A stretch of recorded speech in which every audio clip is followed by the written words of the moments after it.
출애굽기 10장 24, 27절 10장 24절부터 받들게 되겠습니다. 파로가 모세를 불러 말하기를 너희가 가서 주를 섬기되 너희 양떼와 소떼는 남겨두고 너희 어린 것들은 너희와 함께 가라 하니 모세가 말하기를 당신께서 우리에게 희생제물과 번제물도 주셔야 우리가 주 우리 하나님께 희생제를 드릴 수 있나이다.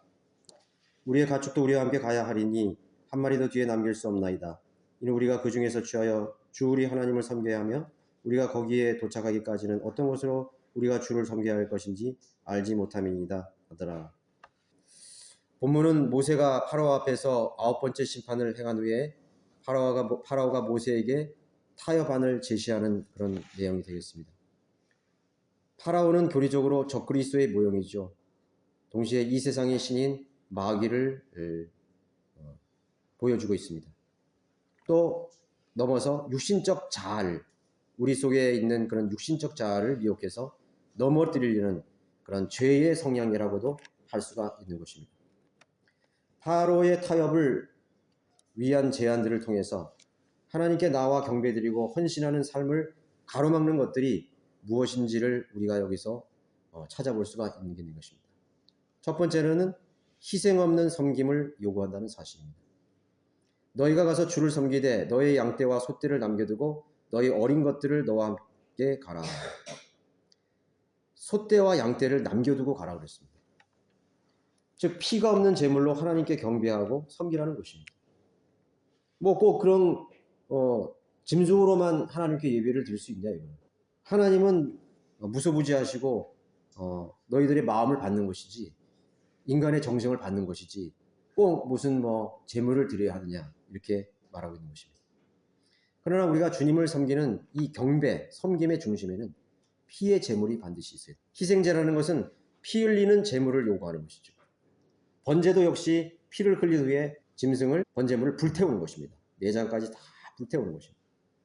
그래서 하나님은 피를 요구하시는 분인 것입니다. 죄에 대한, 우리가 죄의 속성을 가지고 죄가 있는 상태에서는 하나님을 경배할 수가 없는 거예요.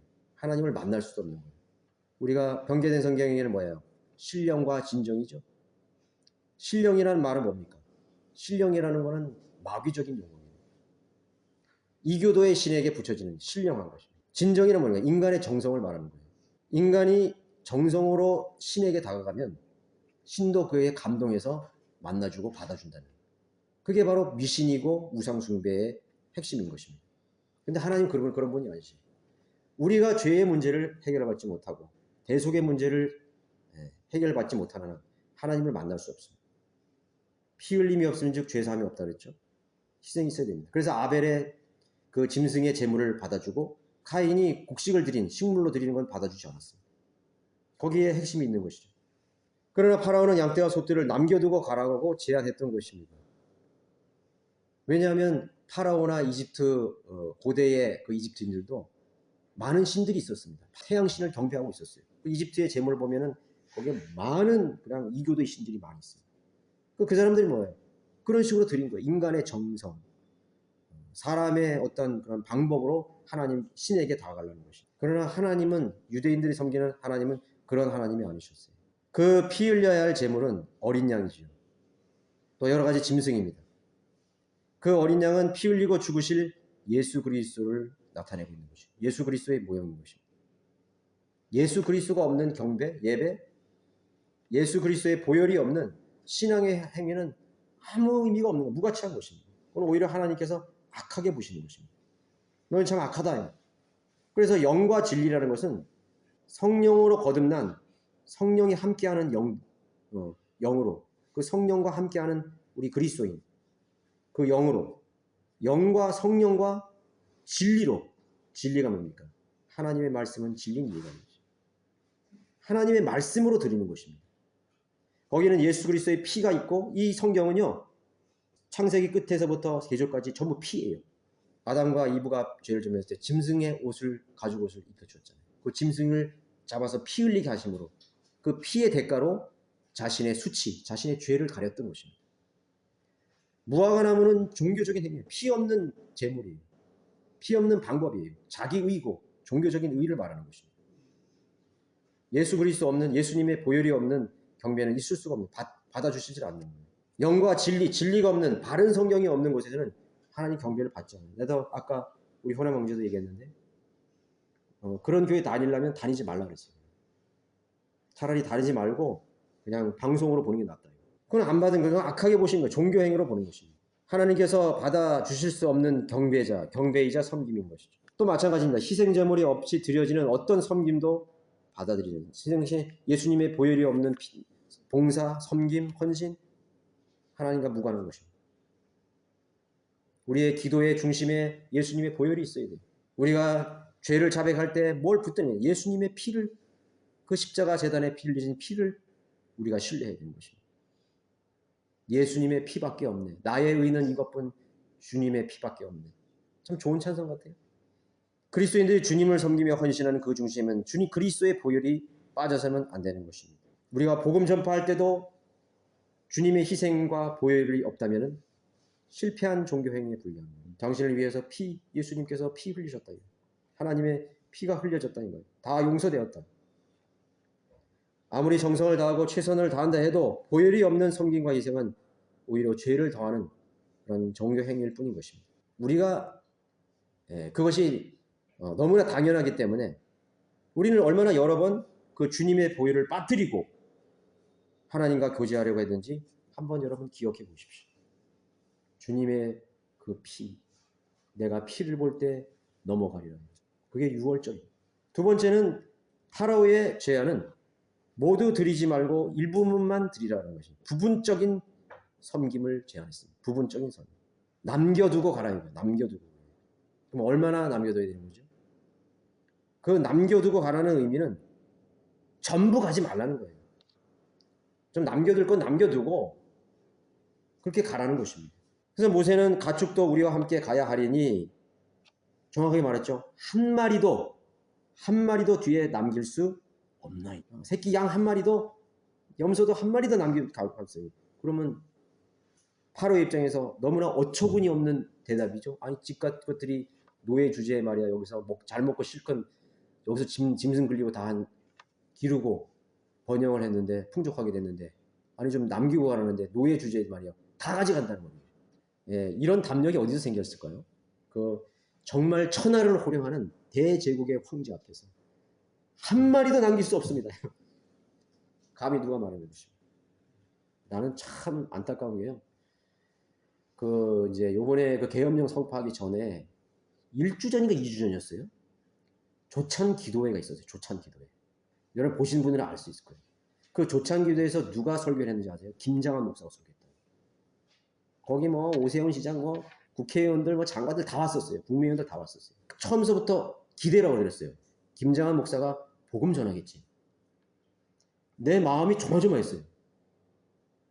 한마디 복음도 없어요. 기가 막히더라고요.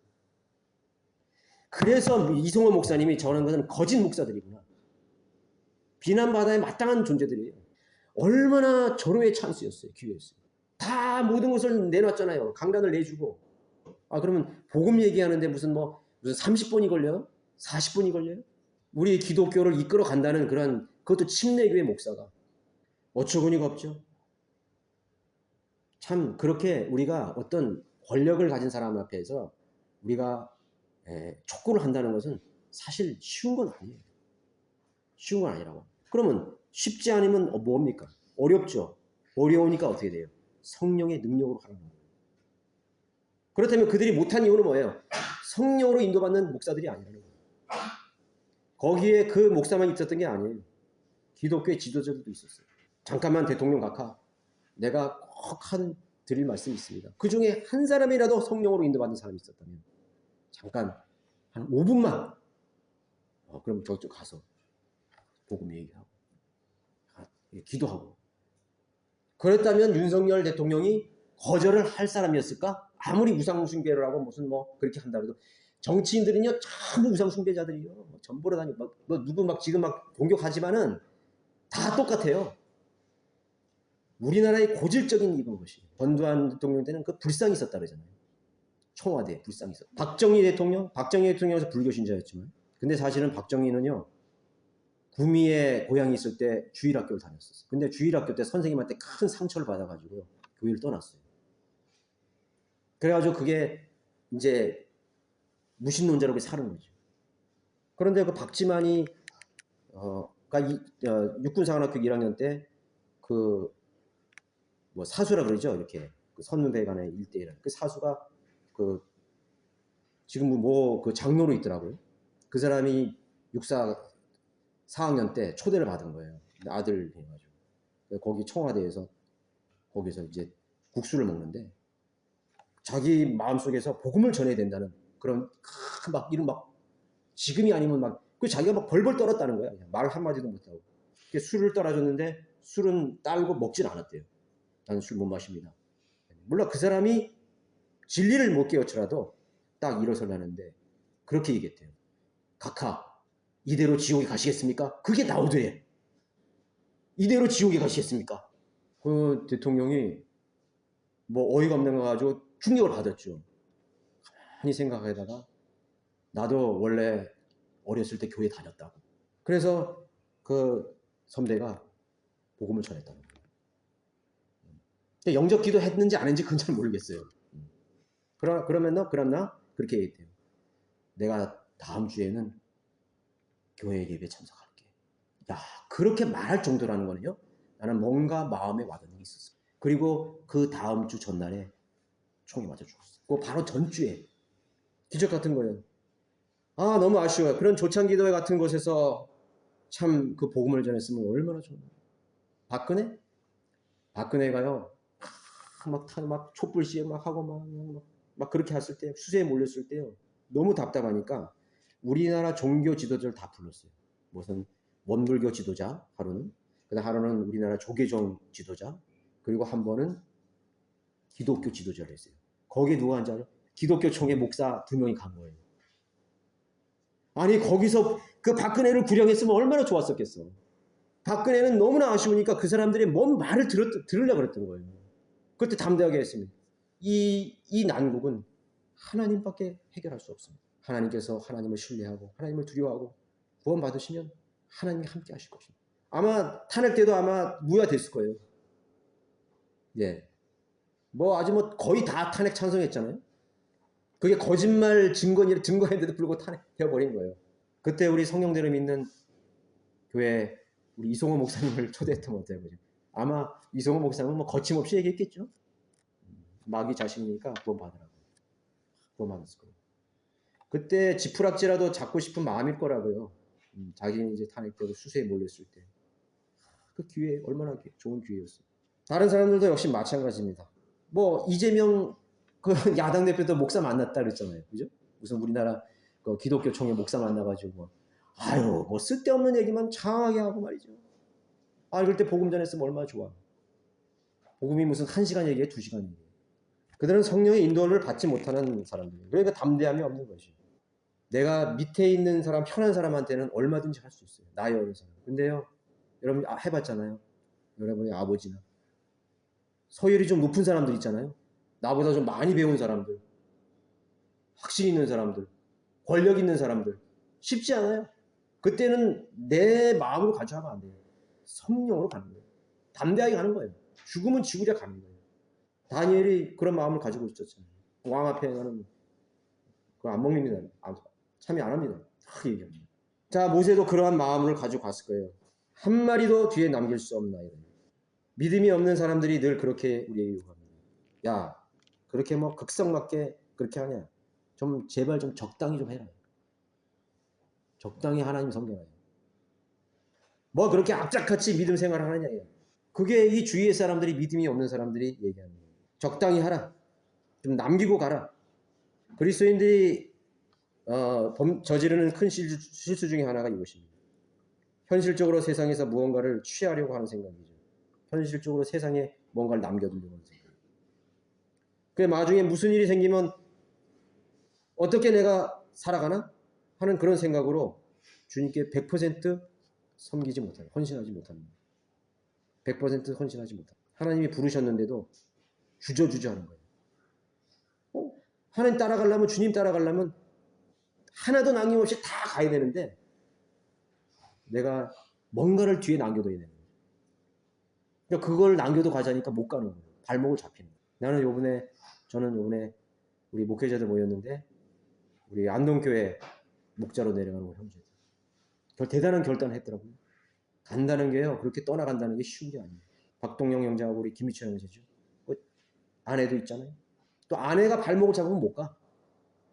아유 지금 여기서 직장도 있고 뭐 어떻게 살고 거기 가서 어떻게 직장 얻고 어떻게 집 얻고 애들도 지금 둘인데 뭐 또 김희철 형제는 또 애기 하나 있고 뱃속에 하나 있다고 그러는 것 같은데 내가 입장 받고 생각하니까 쉬운 일이 아니에요. 그래도 저는 총각 때 헌신했거든요. 그런데 그 아이들 없고 처자가 있는 상황 속에서 간다는 것은 보통 담대함이 없어요.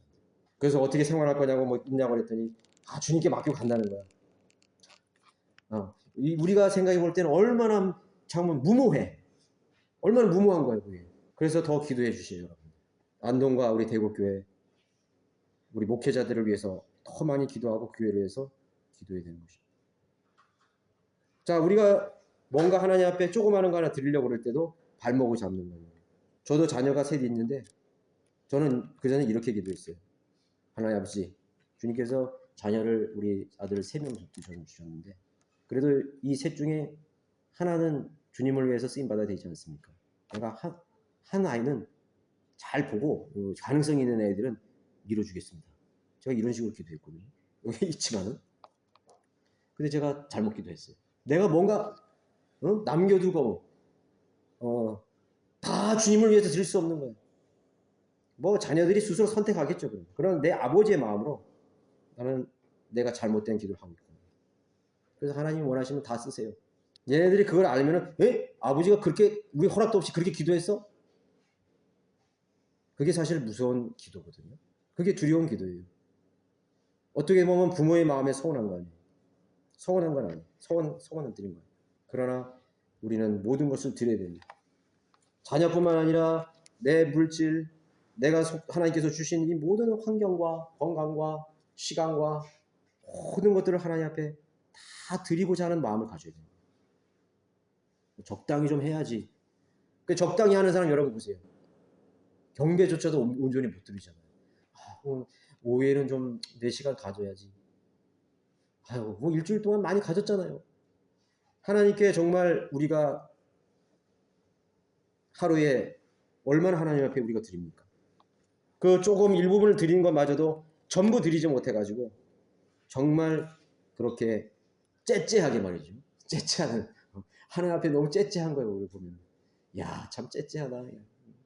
하나님 우리에게 모든 걸 주셨는데 온 그 생명까지 다 하나님께서 우리를 위해서 주셨는데 우리를 위해서 얼마나 좋은 것들을 예비해 주신 거죠. 하늘에. 우리는 너무 째째한 거예요. 예, 째째해요. 이 세상에 뭔가를 남겨놓으려고 하는 그런 속성을 가지고 있습니다. 우리는 전부를 주님 앞에 드리는 마음을 항상 잃어버리지 말아야 합니다. 이집트는 세상의 모형이다 하지만 육신적 자아와 본능이 다른 것입니다. 희생 제물은 그것의 전부를 제단에 올렸다는 것입니다. 그 희생 제물은 다 올려. 하나님께서 독생자의 모든 것을 이 세상의 죄를 위해 내어주신 것처럼 온전한 희생, 완전한 희생이었어요. 스코틀랜드의 선교사 에릭 리드라는 사람입니다. 스코틀랜드의 첫 번째 금메달리스트였어요. 100m 금메달리스트, 프랑스 분이었어요. 그 사람은 200m 결승 경기가 주일에 있다는 걸 알고 포기해버렸어요. 기자들이 묻는 거예요. 당신은 우리나라 우리 스코틀랜드 국민이 염원하는 2번째 금메달을 당신이 포기할 것이냐고, 외면할 것이냐고. 국민들을 생각해 보시라고. 기자들이 난리가 나요. 나는 금메달보다도 하나님이 더 우선이다. 하나님께 경배 드리러 간다. 그것뿐만 아니라 자신의 생애를 드렸어요. 중국에 간 거예요. 아시아 태평양 전쟁이 일어났을 때 중국에서 생을 바쳤어요. 스파이 혐의로 몰려가지고 말년에 죽기 전에는 감옥에서 수용소에서 지냈어요. 처참한 대우를 받으면서. 그리고 그 죽어가기 몇 달 전에 뇌종양이 왔어요. 뇌종양 아시죠? 암이요. 악성 종양이 생겨요. 그 깨질 것 같은 고통 속에서 치료조차 제대로 된 치료를 못 받으면서 그 감옥에서 죽어갔어요. 에릭 리들이 쓴 그 서신에 이렇게 써 있습니다. 이것은 완전한 복종이었어. 100% 하나님께 드린 것입니다. 하나님은 그런 그리스도인들을 원하는 것입니다. 온전한 희생, 온전한 섬김, 그것을 원하시는 것입니다. 하나라도 좀 남겨가지지, 그럼 절대로 하나님 앞에 드리는 것입니다. 지옥의 형벌은 완전한 죄값을 요구했던 것이죠. 그래서 주님께서 자신의 온전한 자신의 몸값을 지불했던 것입니다. 예수님께서 피 몇 방울 조금 흘리시고 그렇게 죽지 않으셨어요. 하나님은 그 옆구리에 창을 찔리시고 모든 물과 피를 다 쏟아놓으셨어요. 그렇게 지옥의 형벌은 예수님의 완전한 죄값을 요구했던 것입니다. 만약에 죽으셨는데 피 없이 죽으셨다면 어떻게 될까요? 그럼 완전한 구속이 되지 못하는 거예요. 피에 생명이 있는데 피를 안 흘리면 안 되는 거예요. 몸뿐만 아니라 그의 피까지 흘리신 것입니다. 우리는 시간의 일부를 드리는 것이 아니죠. 우리는 24시간 모두를 주님께 드릴 수 있어야 되는 것입니다. 드리는 방법이 뭔지 아세요? 마음을 잃지 않는 것입니다. 나는 하나님의 은혜 속에 산다요. 햇살을 받을 때마다 이 따뜻한 햇발은 하나님의 은혜예요. 하나님의 은혜를 기억하는 것입니다. 비가 올 때마다 이 촉촉한 이 단비, 하나님은 우리에게 이 단비와 같은 생명을 주셨어요. 우리는 그 생활 속에서 느껴야 되는 것입니다. 자녀를 볼 때마다 하나님이 주신 선물이에요. 이 따뜻한 집을 보고 안락한 침대를 볼 때마다 하나님께서 나에게 이 은혜를 주셨는데 감당을 할 수 없겠구나. 내가 어떻게 주님을 더 섬길 수 있을까 생각합니다. 그러면 여러분들은 그 은혜를 여러분들의 삶의 순간순간을 느끼게 되는 것입니다. 어느 형제 자매를 위해서 지금 기도해야지. 설거지를 하면서 그 자매를 위해서 기도합니다. 그것이 은혜 안에 사는 것입니다. 다른 게 있는 것이 아니에요. 지금 어느 형제 자매가 구령을 할 텐데 내가 그 자매를 위해서, 그 형제를 위해서 그 자매가 더 열심히 할 수 있도록 내가 기도해야지. 은혜를 기록하고 그 헌신에 참여하게 되는 것입니다. 내가 몸만 갔다고 참여하는 게 아니라 마음이 가서 갈 때 함께 참여하는 거예요. 기도가 필요한 것입니다. 여러분 무엇인가 투자할 때 전부 투자하지 못하는 이유가 무엇입니까? 그건 안 될 경우가 있기 때문입니다. 만약에 안 되면 어떻게 되는 거예요? 올인했다가 다 망가지면 어떻게 돼요? 뭐 도박 같은 그런 게 있겠죠. 실패한 경우가 있기 때문입니다. 이 세상에 투자하는 것은 반드시 실패하는 리스크가 생겨요. 위기가 생긴다고. 뭐 주식을 하든지 다 모든 거 그 위기가 생긴 거예요. 요새 뭐 비트코인? 이거 참 큰일 날 일이죠. 거기에 많은 젊은이들이 올린 뭐 영끌족 해가지고 말이에요. 영끌족 해가지고 빚더미에 막 올려놔가지고 지금 사야 된다. 그럼 얼마나 많은 사람들이 처치하면서. 세상은 그래요. 세상에 투자해봐야 그거는 보장이 없어요. 보장이 없다고. 그럼 그야말로 세상에 투자하는 거는 남겨두고 투자해야 돼요. 누울 자리를 보고 투자해야 된다고. 그런데 하나님께 드리고 하나님께 투자하는 건요 절대로 망하는 법이 없어요. 부도날 일이 없어요. 하나님은 공짜로 갚아주는 길이 없어요. 하나님은 반드시 보상해 주시는 것입니다. 하나님께서 이 세상에 살 동안에도 보상해 주시지만은 저 영원한 나라에 갔을 때 하나님께서는 그것보다 더 하나님 많은 것들로 돌려주시는 것입니다. 결코 헛되지 아니할 썩지 아니할 영광에 대한 믿음을 가지고 하나님께 투자해야 되는 것입니다. 전부 드리고 나면 남는 것이 없을 텐데 염려하지 말라고 했습니다. 주님께서 그 이상의 것들을 더 좋은 것들을 채워주신다고. 욥을 봐라요. 욥을 봐요. 욥은 가족들도 자식들도 다 잃어버렸어요. 그러나 주님을 붙들었을 때, 애매히 고난받았을 때, 주님을 외면하지 않았을 때 하나님께서는 그 이상의 것들을 곱절로 그에게 돌려줬던 것입니다. 자, 우리 그리스도인이 왜 빈곤한 것입니까? 왜 빈곤하게 살아가는 거예요? 모두 드리지 않았기 때문에. 온전한 섬김은 기적을 불러오는 것입니다. 온전한 섬김이 기적을 불러오는 것입니다.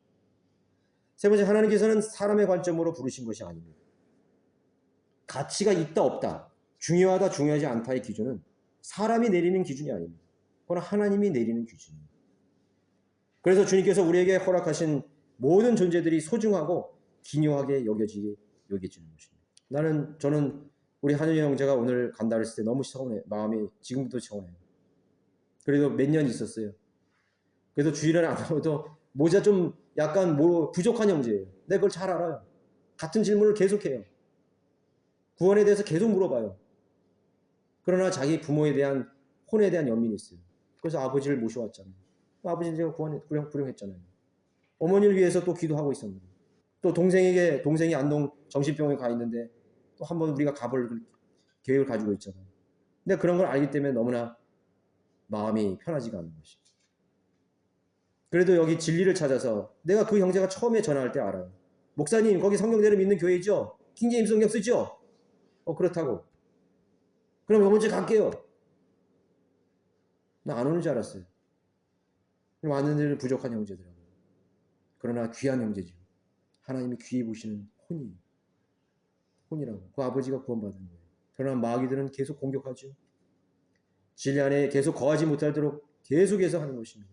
전에 있던 구원파에서는 막 쫓겨나고 막 구살이 주고 왜 나오지 말라고 쫓겨났대요. 그렇지. 그 사람들의 가치 기준이라는 것은 인간이니까. 사람의 기준이니까. 우리 성경대로 믿는 가치 기준은요, 그것이 아니에요. 그 사람이 좀 부족하다 그래서 정신적으로나 다른 걸 부족해서 절대로 하찮게 여기지 않는다고. 최선을 다해서 대답해주고 최선을 다해서 기도해주고. 우리가 또 횡성에 갔을 때 그 형제가 또 나왔잖아요. 나와서 전도지도 졸리고 말이에요. 그런 마귀가 탁 채가는 거죠.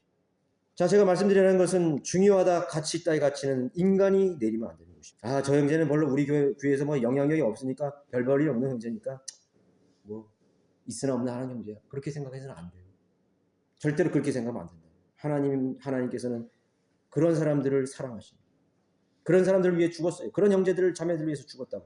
그래서 주님께서 우리에게 허락하신 모든 존재들이 소중하고 기묘하게 여겨야 되는 것입니다. 그래서 이렇게 말하는 것입니다. 26절에 모세가 왜 한 마리도 남김없이 가져가야 되느냐 이거지.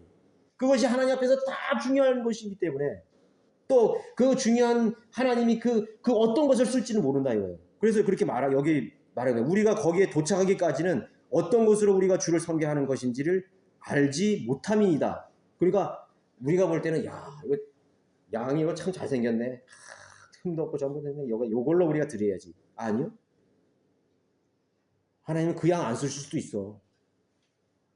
네가 관심이 없던 여기 찌그러져 있는 양, 저 양 가져와. 그렇게 하실 수 있어요. 몰라. 어떤 양을 하나님이 쓰실지 모르는 거예요.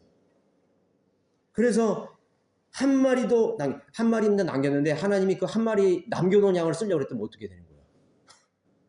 물론 하나님은 다른 걸로 대체 쓰실 수 있지만, 그래서 모든 양떼와 소떼를 데리고 가야 하고 모든 어린아이와 노인들과 심지어 혼혈까지 다 데리고 나왔던 것입니다. 심지어는 금과 은을 빌려서 나왔어요. 그건 재물인데, 그건 이집트 사람들이 그 귀고리하고 했던 반지들인데 그걸로 빌리라고? 그거 우상 숭배하는 데 쓰는 거 아니야? 아니요. 하나님이 깨끗하다 하시면 깨끗하시죠. 다 가지고 나와라. 다 나와라. 어린아이도 다 나와라. 누구도 다 나와라. 우리가 주님께 경배드리고 희생 제물을 드리는 순간까지는 하나님께서 어떤 제물을 쓰실지 결코 모르는 것입니다. 여러분, 사울 왕이 왜 버림을 받았습니까? 자기 기준으로, 자기 아이디어로 살릴 건 살리고 죽일 건 죽였기 때문에. 가나안을 정복했는데 자기가 보기엔 이런 것들을 제물로 드리면 되니까 그건 다 살려두고 자기 눈에 시시한 건 다 죽인 거야. 누가 그렇게 하라고 그랬어요? 그 기준을 누가 그렇게 마음대로 하라고 그랬어요? 우리 기준은 내가 아니에요. 사람이 아니에요. 하나님이 보시기에 기준을 따라야 돼요. 근데 그 기준을 하나님이 쓰시기 직전까지는 모른다는 사실이에요. 그래서 일단은 다 지어야 되는 거야. 다 모두를 위해서 기도하고 모두를 위해서 같이 가야 되고 모두를 같이 가고, 그래서 우리 지역교회도 다 가야 되는 거지. 전부 다 가야 되는 거야. 이 중에서 하나님이 쓰실 사람 누구지 몰라요. 지금은 이렇다 할지도 모른다고 절대로. 이 자식은 지금 방황하고 있어요. 이게 안 돼. 얘는 떡잎부터 알아. 떡잎부터 안다는 건 뭐예요? 그건 인간의 논리지. 하나님은 사울을 바울로 변화시켰잖아요. 얼마나 많은 그런 사람이 있는지 몰라요. 창녀를 하나님께 쓰셨어요. 그런 직각도 안 돼. 죄 많이 졌어. 하나님께서 어떻게 변화시키셔서 어떻게 쓸지 어떻게 알아요? 누가 알아요? 인간이 항상 하나님보다 먼저 가는 것이. 하나님 먼저 가. 하나님이 들어쓰시는 그 순간까지 아무도 모르는 것입니다. 아무도 모르는 거예요. 자기가 죽인 것들을, 자기가 버린 것들을 하나님이 쓰시려고 했다면 돌이킬 수 없는 죄를 범한 것이에요. 하나님이 귀하게 여긴 걸 버려버린 거지. 우리 지역교회 교회 지체들 소중하죠? 너무나 소중합니다. 그러나 우리는 열심히 하는 사람만 눈에 띄잖아요. 아, 신실하다, 열심히 하다. 그런 사람만 뛴다고요. 그 서울교회 가도 요번에 가도 막 선교주간에 가도 뭐 잘하는 사람만 눈에 띄지. 저기 뭐 구석에 앉아 있는 그런 형제 자매들은 대우에 우리가 대우에서 차별을 가지고 대우합니다. 그러나 하나님 그 생각을 다 하셔요. 너는 지금 내가 소중히 여기는 것들을 업신여기고 있구나. 이런 그런 음성이 들려와야 됩니다. 너는 내가 중요하다고 생각하는 것을 너는 하찮게 생각하고 있고. 주님 잘못했습니다. 마땅히 그렇게 해줘. 우리 자신이 항상 그렇게 생각해요. 저 자식은, 저 청년은 하나님 귀에 쓰실 것 같다. 재능이 많다. 우리 그렇게만 생각합니다. 오히려 그런 재능이 많고 자기 잘났고 자기 뭐 이런 이력이 많은 사람들은 교만해져서 하나님 이미 버리실지도 몰라요. 사울처럼 버렸을지 몰라 하나님. 하나님이 버린지 안 버린지 모르기 때문에 우리는 그런 사람들조차도 우리는 존중해줘야 되는 거지. 끝까지 존중해야 되는 거지. 그 사람이 배교하기 직전까지 존중해줬는데 그 다음날 나가면 묻고 할 수 없는. 내가 할 도리를 다 해. 내가 누군가를 업신여긴다면 하나님께서 나를 업신여기실 것입니다. 우리 자신에 대한 시각도 마찬가지입니다. 여러분 스스로를 과소평가하지 마세요. 그런 믿음의 자세가 아니에요. 나는 지금 늦었어. 나는 너무 나이가 많아. 나는 여자고 너무 소심해. 나는 은사도 없고 재능도 없고 아무것도 없어. 배운 것도 없어. 왜 그렇게 생각하세요? 그 교만이에요. 자신을 너무나 과소평가하는 것은 교만이라고. 누가 그렇게 생각하겠어요? 그렇다고 해서 내 이상 나를 과대평가해가지고 나는 잘났고 그렇게 말하는 것이 아니에요. 하나님 나를 위해서 값을 치러주신 하나님의 몸값만큼의 값을 가지고 있는 사람이에요. 여러분들의 몸값이라는 거는 하나님의 몸값이에요. 몸값. 1억 원이 아니에요. 어떤 사람 보니까 뭐 사람의 그 무슨 오장육부는 뭐 얼마고 뭐 인생은 얼마고 막 돈으로 계산하더라고. 그건 아무것도 아니에요. 천하보다 하늘과 땅 이 천하보다도 귀한 한 명의 혼이라고. 그게 나야. 나라고. 하나님 그렇게 나를 그 값을 치르고 사셨던 것이. 하나님의 기대라는 건 뭐냐면 값을 치른 것만큼 가치를 갖기를 원해요. 우리를 보시면서 여러분 한 사람 한 사람 보시면서 내가 너를 위해서 내 핏값과 몸값을 치렀노라. 그래서 너는 그 핏값만큼 살아야 된다. 그걸 원하시는 거예요. 그러나 많은 죄인들이 어리석어서 그 가치를 모르고 살아가는 것입니다. 하나님이 내가 나의 가치를 할 만큼 나를 들어 쓰실 수 있도록 나를 하나님께 드리지 못하고 있어요. 믿음으로 나아가지 못하고 있어요. 기도하지 않습니다. 하나님께 지혜와 명철을 구하지 않습니다. 하나님의 방법을 구하지도 않습니다. 내가 하나님을 섬기려면 어떻게 하면 좋겠습니까? 라고 묻는 사람이 없습니다. 정말 그런 사람이 있었으면 좋겠어요. 내가 주님을 위해서 내가 지금 뭐 어떻게 했으면 좋겠습니까? 나에게 구체적으로 알려주십시오. 그렇게 간절히 기도하신 분이 있습니까? 그거 기도했다면 여러분 대단한 믿음을 가진 사람, 대단한 걸 깨우친 사람이에요. 주님이 나의 어떤 부분을 쓰실지 몰라요. 아니, 지금 여러분들 쓰시고 있을지 몰라요. 다 하나님께서 여러분들을 그 부족한 것들을 쓰시고 있는 거예요. 내가 결코 자랑할 수 없는 그 부분을 하나님이 쓰시고 계신다니까요. 그래서 늘 자신뿐 아니라 어떤 것이든 하나님 앞에 깨끗한 그릇으로, 준비된 그릇으로 자신을 예비해야 되는 것입니다. 그 사람이 금그릇이라고 하나님 귀하게 쓴 게 아니야. 그 그릇을 깨끗하게 준비하고 있어야 되는 거예요. 금그릇인데 막 금 묻고 오물이 묻고 말이야. 어떻게 쓸 수 있어? 그거를. 설거지 깨끗하게 써놔야 손님이 오면 탁탁탁 내지. 제가 설거지 하라는 말이 아니에요. 그렇게 자기 자신을 항상 쓰임받을 수 있도록 깨끗하게. 흙그릇이라도 좋아요. 양은 그릇이라도 좋아요. 토기 그릇이라도 좋아요. 자기를 깨끗하게 하나님의 선한 일에 귀히 쓰일 그릇으로 예비되어 있어야 되는 것입니다. 어떤 걸 쓰실지 모른다고 저는. 그래서 모두를 하나님께 드려야 되는 것입니다. 자, 결론적으로 세상과 자아와 원수는 그리스도의 마음을 다하지 못하게 만드는 것입니다. 파라오는 유대인들이 하나님을 섬기지 못하도록 계속해서 방해하는 것입니다. 계속해서 타협하고 제한하고 중간만 해라요. 꼭 그렇게만 생각하지 말라고. 하나님의 뜻에 자기의 생각을 맞춰야 되는데 꼭 그렇게만 생각하지 말라요. 예수 그리스도의 의를 온전히 신뢰하지 못하게 하고 예수님의 복음의 가치, 그 핏값의 의미를 모르게 하는 것입니다. 우리 중심에는 항상 주님의 보혈이 있어야 됩니다.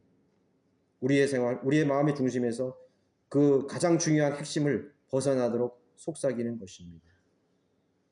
가장 중요한 핵심은 그리스도의 갈보리 은혜가 되어야 되는 것입니다. 주님이 되어셔야 되는 것입니다. 그 재물은 결코 남겨갈 수 없습니다. 여러분들이 이 말씀을 통해서 그런 것을 여러분들이 교훈으로 배우시길 바랍니다.